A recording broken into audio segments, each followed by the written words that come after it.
Hello मेरा दोस्तों लोग, आज हमने ड्रैगन फ्रूट ले आया। उसको हम आज खाऊंगा। आज बहुत गर्मी है ना, इसलिए ले आया।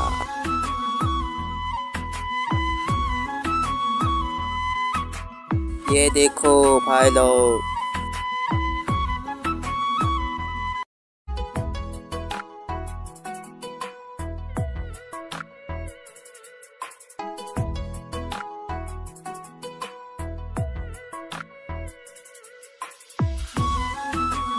ये देखो इतना सुंदर है ये वाला। वाह,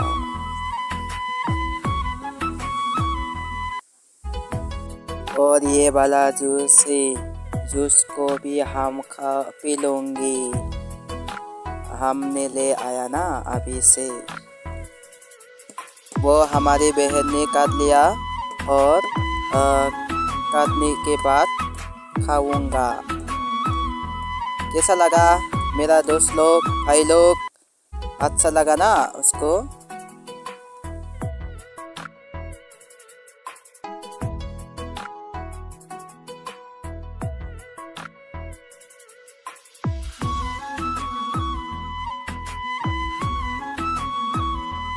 अच्छा है ना?